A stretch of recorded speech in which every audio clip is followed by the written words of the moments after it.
We're all looking for jobs, aren't we? We think about what is the perfect job for you. It's not just a breakthrough, you want to have a career.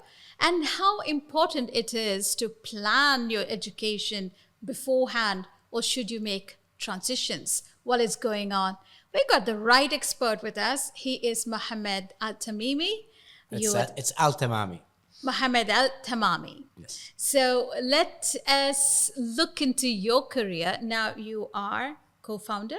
Yeah, co-founder and chief commercial officer at Mamun, Mamun Financial Technologies.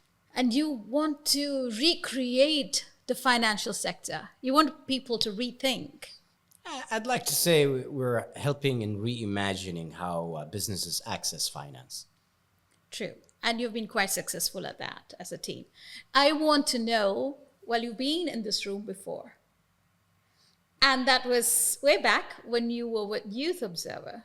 Yes, that was Tell now, us. that's over 20 years ago. I mean, I should have been, at the time, I must have been maybe 16, 17 years old, probably in high school. And I got involved in the Youth Observer project, which was a publication that used to go to all the schools here in the country. And my contribution was I was the journalist or the columnist writing tech reviews, about what websites to use for this and that.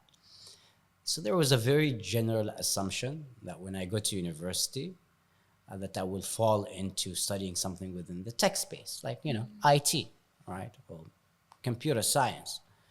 But quite frankly, I didn't have the math for that back then.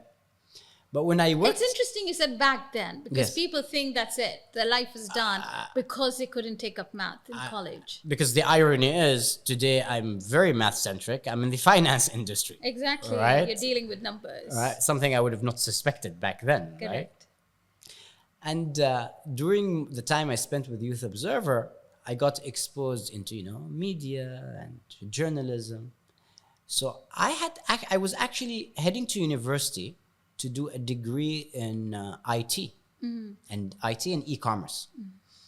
I actually switched my major to advertising, multimedia, and broadcasting Interesting. because I just thought it was much more fun and I was really passionate about it.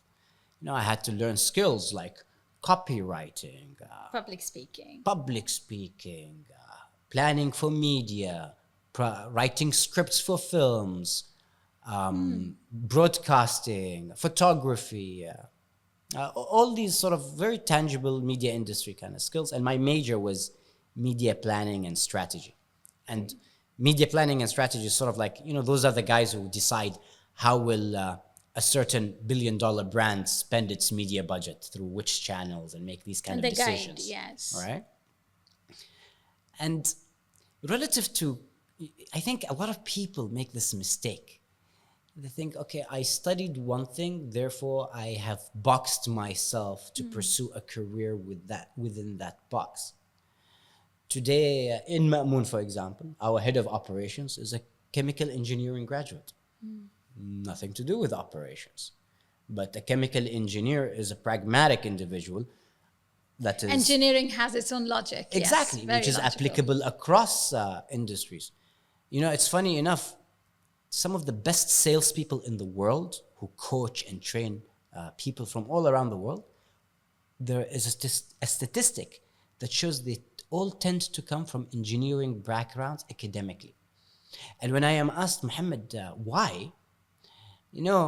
In sales or marketing, it's very natural to assume a good salesperson is someone who is, articulate, charming, maybe funny, but actually sales as a skill or as a practitioner also requires pragmatism. And that pragmatism is earned when you study disciplines like engineering. So it actually complements agree, something yes. totally outside of Yes. that. I think everyone should have some sort of an engineering education to bring in the discipline Agreed. and the way of thinking. It's problem solving and which sales and marketing actually needs when you're meeting and interacting with people, customers. Absolutely, absolutely. So when you graduated with a media degree, mass communication, I presume. Yes. And then what happened? Because this is where most of our youth are today. Right. With a degree, not knowing where. But I'm meeting a lot of successful graduates who are experimenting with whatever is coming in their way. So obviously, the saying applies. Beggars can't be choosers, right? So Right. as soon as I graduated, I had to find my first job. And the first job I landed was with United Media Services, wherein I kind of slipped back into IT in a way. They had just started a department called the Interactive Department, which is essentially looking after websites and Right. portals and stuff like that. And because I did have this tech flair, I was sort of attached to that department, working on websites. And now It was your strength. it was, it was a So kind of would you strength. say, in addition to having the knowledge from a university, you must have a connection to what you're really good at, your flair, natural instinct? Yes, yes, because knowledge and skill has a compounding effect over time, right? And you don't see how dots connect today. You need a few years, so you look back and then you see how certain Yes. dots connect relative Yes. to your abilities, your understanding, and your skills, and then you fall into different. Be it career paths or crafts. Crafts, yeah. I think today it's more crafts because you have to continuously learn. So what happened? You were in the media sector. It's an advertising publishing company, but you got the connection to the IT. Yes. And then where did the And then, the bug bite to move on? so a year and a half in, I got an opportunity to take a project from one of the government agencies as the digital transformation consultant. Wow. Okay. Right. Okay. Fully, it's total IT kind of role. Yeah. Right? And you're to pretty do. young at that point. It's only 1.5 after graduation. Yeah, I was probably 24, 25 at So the time. is it important to be at the right place at the right time with the right people? I was It's just networking. So I have a new hire in Mamun, and just yesterday I was saying this to them. I was doing a sort of mentorship session, and I always say this. Perhaps I'm a bit not fair to myself, but I always say, look, I was never the smartest guy in the room. I didn't have the best grades in university or school, and all of that. But there's only one thing as a constant I have done over the last 20 years. I always show up. Even if I couldn't do the thing. Be seen. I didn't understand the thing. If I'm invited to something, I will attend. If there's a networking opportunity, I will attend. If I'm invited for an interview, I will attend. And that built that muscle of always showing up. Because you never know at what moment in life you could show up to something that could be a complete game changer for you. And I always say, you'd be surprised how many people actually don't show up to... Just because they don't feel like it, that initiative. They won't like me. They won't choose me. I'm not good enough to show up to this thing and sit in the front Self-doubt. row. And so on and so forth, right? Yes. So a lot of people actually in reality don't show up for themselves in pivotal or regular moments in life, which then limits their exposure to Yes. opportunity and experiences. I also recommend, and whenever I speak to graduates who are waiting for jobs, I say, don't sit at home to get the call, because just be seen and heard. And I personally felt volunteering was the best route. Yes. If you don't know the people, just go and do it, because you get work experience and you also get to meet people. Absolutely. Did you do any volunteering? Oh, work? yes, I do volunteer. In fact, that's what got me into university. I volunteered for the Blind Association, the Handicap Association, every single association out there in Oman. I have a certificate in my office to this day that I keep for, nostalgic purposes. This, again, you volunteer, you learn things, you meet people. In fact, some of these people are the ones who then helped me get my first job out of university. Right. See? right? I like to share a story that I really love. So many years ago, I worked in the hotel industry, and I was a sales manager. Okay. And I had my boss, he was a director of sales. Now, hospitality industry you never studied about, other than marketing. Yeah. Yeah.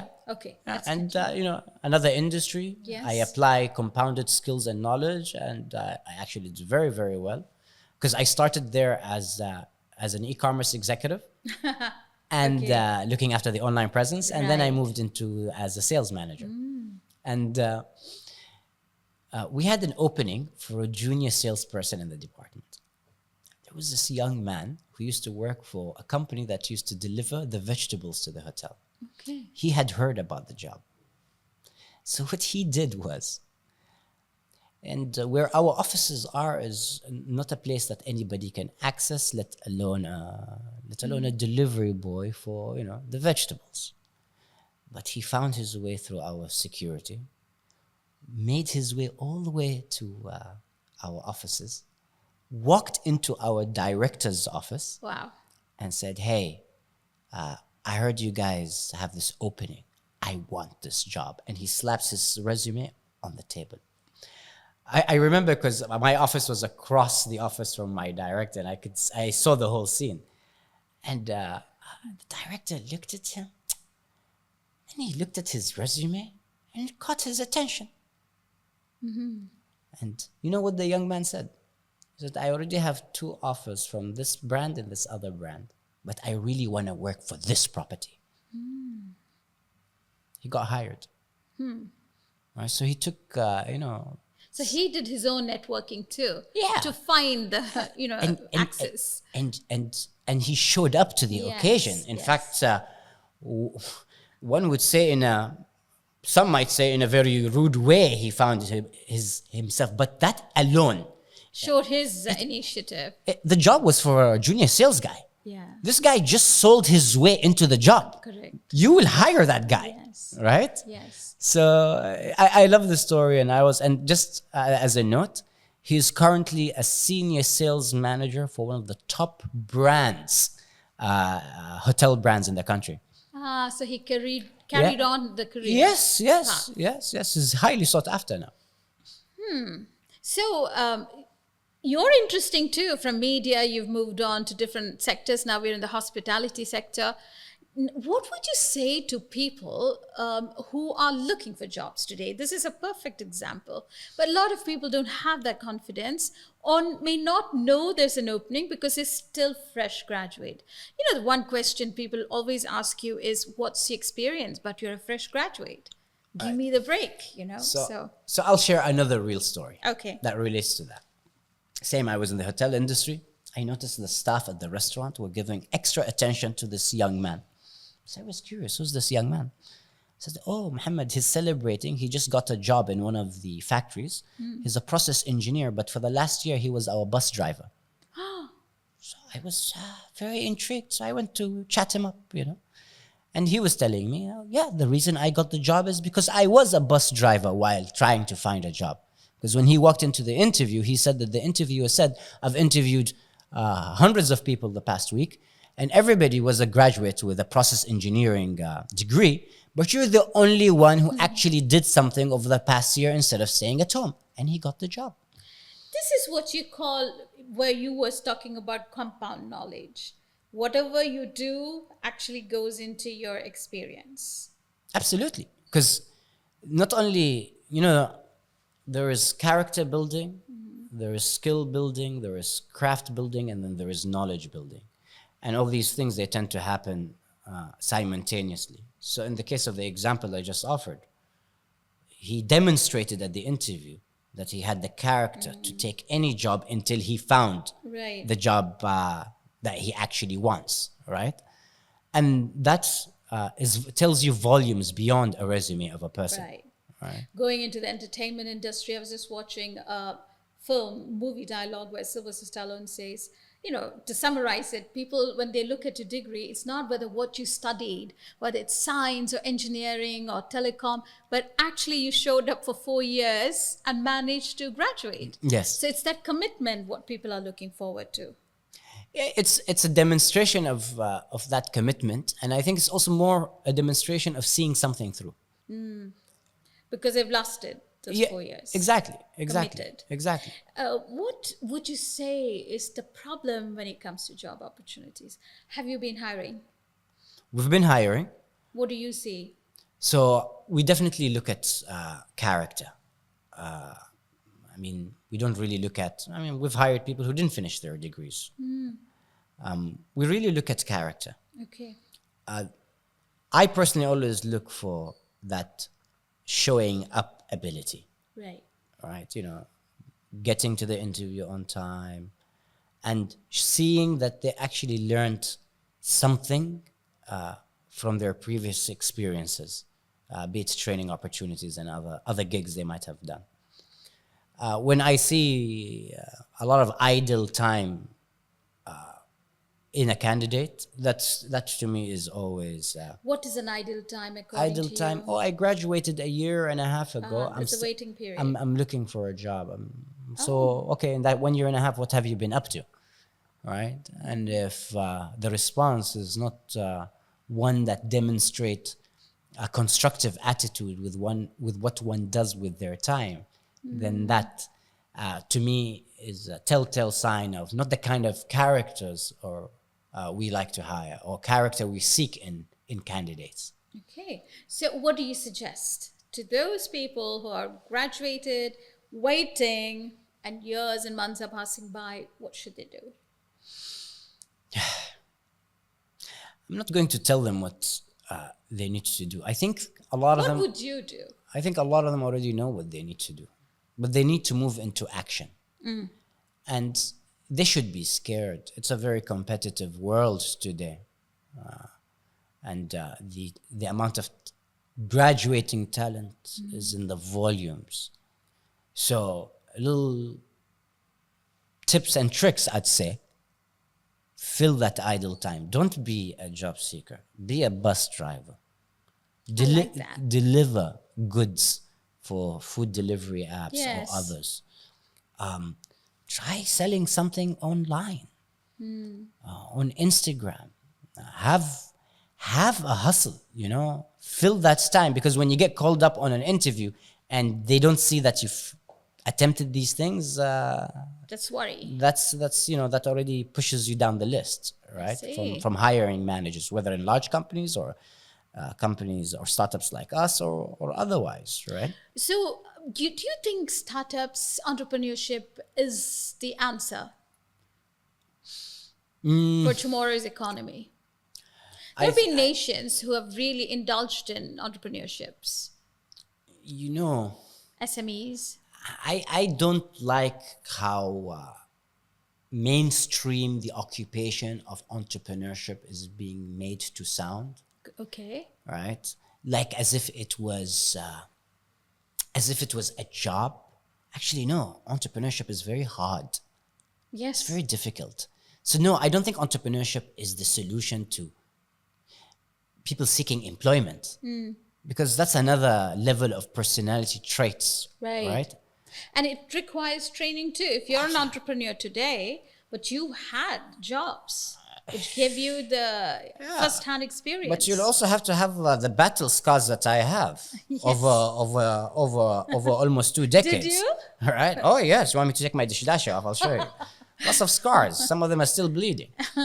But I think the interesting thing that has changed today versus saying entrepreneurship as a solution to employment. Sure, entrepreneurs can create employment opportunities, Yes. which is great. Yes. Right? We contribute in our way and many others. But I think the world is moving towards the gig economy, wherein today you could be a freelancer with a craft, and you could be actually earning what equates to a full-time salary at a large corporation, if And not they more. are- Yes. If not more, and with the freedom of being able to pick up your kid from school whenever you want to, right? So that's Because you are the master. of yes Your of the own, time, yeah. right? You know, you'd be surprised. Do you know that some of the or taxi drivers, for example, earn more than a university graduate monthly? I'm not surprised Yeah. because I've been using O Taxi and the other services for a month, and the skills I've seen in the drivers were very impressive. So, you know, you cannot They undermine. communicate. They're not just driving you from A to B. Absolutely. So the earning potential there sometimes is actually better than some junior executive roles in some large corporations in terms of I didn't know that. income capacity. Yeah, I've done the numbers. Yes, I'm a major or taxi customer myself. So yeah, I don't like to drive. That makes us too. All right. So you see, that's why there's always a need, and you look at it. But it's also image what people are. But that happens only at the young age, isn't it? That same age as graduating from college. Hey, all the stuff that used to work in the past don't work today. Yeah. So, you know, sometimes I do workshops on how to use LinkedIn and stuff like that. And I tell a lot of university graduates, you need to have a LinkedIn account. You need to be, you know, visible. Today, it's one of the first things, you know, we look up when we're looking at a candidate. Yes. And the content they're putting out. Yeah, because the content they put up express what they are seeing and learning. Yes. It also expresses that they know how to use the tool. Yes. But I think more importantly, it shows that you have awareness that you need to make yourself available in order for us to screen you. So I am... That's a very important point because social media is a tool now Absolutely. when people are hiring, right? Absolutely. I pay attention to that. In fact, I used to have a bias wherein I really pay attention, especially if I'm hiring for, say, a sales, marketing, or a communication role. Oh, the moment I see they don't have a LinkedIn account, I'm like, oh, no, this is not good, right? They should be aware enough to have a LinkedIn account. But then I saw this other video where this guy was talking to people with my bias, saying that, hey, they may not have a good LinkedIn account, but hey, maybe they have a really, you know, well-curated Instagram account. So I said, oh, hold on. So let me also look at that aspect of people. Because how people use these tools today, and especially in roles that I am speaking of, that I hire for, gives me a telltale signs about, you know, how I could work with this person and their coachability. Right. And especially if you're a Gen Z and you are not aware to use these tools, then Something is missing somewhere. yeah. So I hope you're What's taking wrong? notes. This is from Mohammed al Tamami. Mohammed, you have moved over the sectors, you have adapted yourself, you've learned, but I think you've gone to places which has inspired you. Yes. Yes. Because even if you were dealing with e-commerce of the hotel industry, you got involved with the sales because maybe something was attracting you there. Let me tell you a personal story, Lakshmi, on that one. Okay. You know how things connect. Okay. So, it is known that the hospitality and the hotel industry is one of the best schools to learn customer experience and customer service. Right. So all the industry papers always benchmark against the hospitality industry. So one of the first things, you know, you learn in the hospitality industry, irrespective of your function, is there's only one way to answer the phone. Hello, how may I help you today? Right? Right. It becomes second nature. It becomes even a habit to answer the phone. During COVID, I was transitioning from one job to another. And and during that transition, the job offer was withdrawn due to a collapse in the oil and gas industry. Right. Right? Right. Hey, Oh, and you've already moved out. yeah, big problem, right? But a problem can be an opportunity. So at that time, I was building Mamun part-time, right? Then one day, I received a phone call. And in classic fashion, I answered, Mohammed al Tamami speaking, how may I help you? This gentleman turned out to be the CEO of one of the publicly listed companies here. He was calling because he wanted to meet me because he has heard of me, and he wanted to meet me. So I it was safe to assume he was interested in hiring me. So when I met him, yeah, I got hired on the spot. And I went on to become a GM at that company for another 2 years before I joined Mamun full time. The point I'm trying to make, Mohammed Tamami speaking, how may I help you? Well, simple skill would have made a huge difference to him when he was like, oh, wow, I call this guy and this is how this guy answers, right? Must have made a serious impression to him too, right? Well, it was training. Yeah, right? Something so simple, yet I still look back and I think sometimes it could have affected my opportunity had I answered the phone any differently. Different way. Yeah. Because it's attitude. Like, hey, who's this? Like, you know, right? Yeah. Like, God. Should I talk to you now? Yeah. Can I call you back? Yeah. Calling this guy is like calling customer service. Love it. Right? And did you maintain the same way throughout? Yeah, that Okay, good. remains how I answer the phone to this day. All right. Yeah. And then you wanted to go independent. Yeah, so that's always so. My career had stints of entrepreneurship, some success, some mediocre success, some complete failures. So Did failures affect you?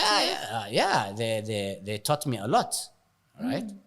But even failure is like a muscle that you exercise. The Right, first right. time you go to the gym ever and you get It the aches, muscle yeah. soreness, it really, really hurts. But then after a while, it becomes an afterthought, and you begin to learn how to deal with sore muscles and become better at it, and better at it. And you learn from your own mistakes. So entrepreneurship is all the learning and the lessons are in the failures. If anyone says otherwise, they live in a dystopian planet that I am not aware of, right? Yes. But you're always looking for new things, new opportunities, including cryptocurrency. Yeah, so I'm in the financial technology space, so I have to look at what's That's very important what's to happening know today. what is going on in your horizon. Yeah, and where are things heading? So I think for a lot of young people to just so we can stay on topic in terms of employment, something they really need to pay attention to is how do you leverage AI today, Correct. right? Because that is the equivalent of if a candidate comes for a job interview, for example, I don't know how to type on a keyboard, or I don't know how to use a pen. Today, not knowing how to use AI is the equivalent of that, right? So, gotta really bring yourself up to speed with AI tools out there. They make you more productive, more efficient, and today, if anybody from my team comes to me and is trying to find a solution to a problem, first question I ask, did you run it by ChatGPT before you came and asked me? And if the answer is no, then I say, go use an AI tool, and then when you get stuck somewhere and we need to have a discussion, sure, right? Because there's a lot of tools to do self-learning today. Absolutely. Even if you're not getting certificates, there are short-term courses too, in addition to your college degree. But there's so much more today that you can actually go silently, pick it up, learn, search, and come back. There is zero excuse to access knowledge today. That is a thing of the past. Knowledge is now democratized. You've got the internet and a gazillion ways to consume and access knowledge. So this is no longer an excuse to anybody. And one stream of knowledge is enough today, not one. You just have to have a horizon. I think you need to be able to know how things relate to each other. All right. You need, like I said, there is knowledge, there is skills, and then there is craft or tradecraft. And you need to engineer your own version of these three for you to be a unique, effective, productive individual in today's society or job or otherwise. And yes, you will have certain strengths. I see a lot of these sort of self-help books and online coaches are always attacking, oh, you gotta work on your weaknesses. No, man. Work on your strengths. If you're strong at something, become Stronger, the best. really good at it. Versus going on an uphill battle of trying to improve a weakness. Right? Because a weakness, you can have great business partners, a brother, a friend, Right. a wife, To colleagues. cover that weakness. Yeah. You know, so, but maybe that one strength you have, let's take it to the next level, Right. all right? Double down on your strength. Because we're looking for the answer for job and employment. If you were a job seeker, I know we don't like to use the word now, job seekers. If you are looking for an employment, what would you do today? Who, me? Yeah. If you have just come out of the graduate, if I from the was a university with a media degree, and would you just look at the media sector, or would you already look into different sectors? So definitely road of least resistance. So certainly, perceptionally speaking, I would immediately look at the media sector first, because that's where I have a qualification on. But I wouldn't discount an opportunity, a paying opportunity for work, right? So if I was looking at, I'm a media graduate and I'm looking for a job in the media industry, but then somehow I got a job in sales in the oil and gas industry, I'll take that. All right. Until Yeah, because your communications would matter. Your first job always gets you the job that you want, Right. right? Sort of. But I think if I was a university graduate today in media, one of the things I would definitely do in this time, this day and age, which is, I think, is a personal regret. In fact, I was having a side conversation with your colleague Hiba just earlier. I was saying that today, if you have a phone, you are a media company. And if you just spend 3-4 years learning the craft of producing for media, then I should be producing media as an independent. Because today these are high-paying paying jobs, independent jobs. So you would, yeah. Yeah, I would look at that Get the experience. that component, Yes. and because that allows for that today. So this is things for people to consider, Okay. especially if you're a media graduate. But then this is also applicable to others. So to summarize, you've said that take every experience, do not stay back at home. Take every opportunity to make a living. Doesn't matter if it has to be in your career. It could be driving a bus. And make sure you're in the social media, LinkedIn and Instagram and other platforms. Use these tools. I mean, they are free and they're out there, and they could enhance your proposition. And your presence. Absolutely. And like you said, when you show up, things just happen. Exactly. You get discovered. You show up, right? Yeah. I remember writing a blog post many years ago. Maybe 500 people read it. But these 500 people didn't matter. What was important was this one guy who read it, who happened to be the chief operating officer of one of the telco companies. He called me in for a meeting because of that article. Excellent. So you see, it's about that one guy. Yes. Yeah. You don't know how many others you've made an impact on. Yeah. So, but from a result perspective. Yes, for you, yes. Yeah, 500 readers. But sometimes you just need to reach that one person. Guy. You're the right. one that matters. Yes. Yeah. Mohammed al Tamami, thank you so much for your time. It was excellent to talk to you, to go through your career path, which is still expanding and going on. We'd love to catch up. For sure. Until next time, thank you so much. much. Thank you for having me. Thank you. All righty. Yeah. It was very interesting. Yeah. It was like reading a book. That's condensed story. Yeah, intense. A friend of mine tells me that I should write this book.